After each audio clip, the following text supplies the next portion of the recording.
Blackpink และ BTS ถูกจัดให้อยู่อันดับหนึ่ง Girl Group และ Boy Group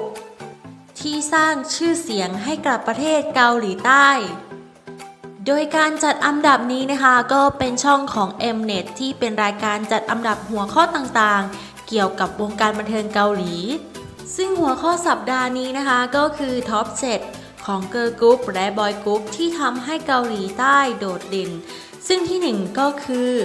Blackpink ในฝั่งของ Girl Group และฝั่ง Boy Group ก็คือ BTS ซึ่งถ้าหนุ่มๆ BTS ได้ที่หนึ่งในหัวข้อนี้จาก Mnet นะคะก็ไม่แปลกก็เป็นไปตามคาดเลยแต่สำหรับสาว Blackpink หลังจากที่มีชื่อเข้าไปนะคะแฟนๆก็ลุ้นว่าจะได้ที่หนึ่งไหมนะเพราะว่าการจัดครั้งนี้เป็นของ Mnet ซึ่งแฟนๆของ Blackpink นะคะก็น่าจะรู้ดีว่า YG กับ Mnet นั้นนะคะไม่ค่อยจะลงรอยกันสักเท่าไหร่แล้วก็จะสังเกตได้ว่าไม่มีศิลปินในค่าย YG นะคะไปร่วมงานมาม่ามาหลายปีแล้วและก็เมื่อปี 2014 เนี่ย GD ก็ได้มีการแรปต่อว่ามาม่ากลางงานประกาศรางวัลเลยทีเดียวงานนี้นะคะเลยทำเอาแฟนๆต่างแปลกใจและก็ดีใจปนกันที่ Mnet เสนอข่าว Blackpink ในแง่ที่ดีและก็ได้รางวัลในการจัดอันดับ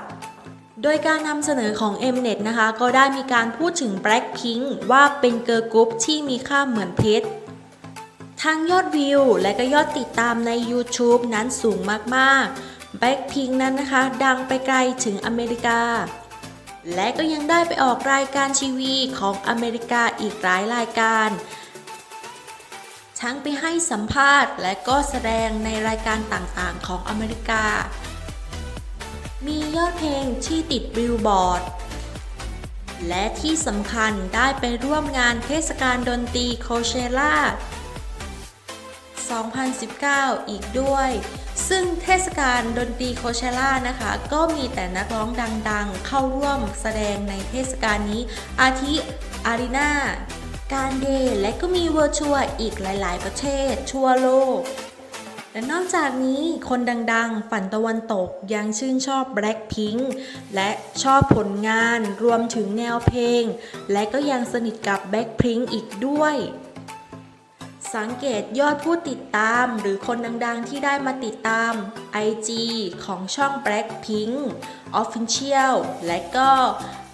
IG ของ Blackpink แต่ละคนนั่นเองซึ่งถ้าเราได้เห็นคลิปการนำเสนอข่าวของช่อง Mnet แล้วนะคะ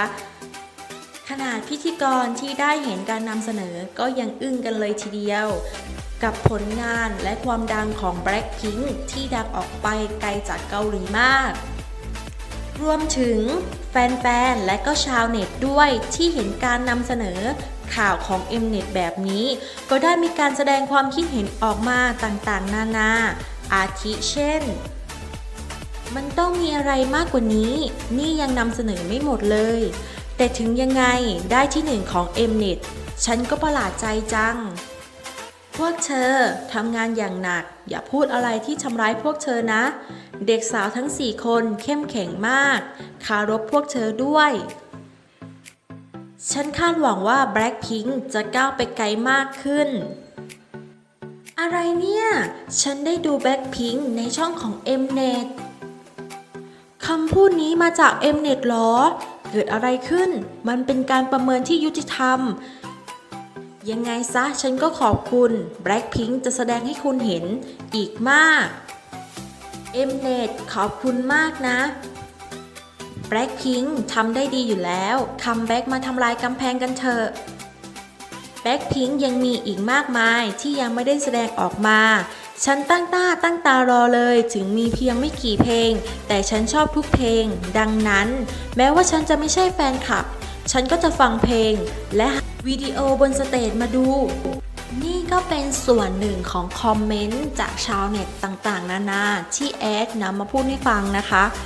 และก็ยังมีคอมเมนต์จากชาวเน็ตและก็แฟนคลับที่แสดงถึงความแปลกใจดีใจและก็ยินดีไปกับ Blackpink อีกมากเลยค่ะ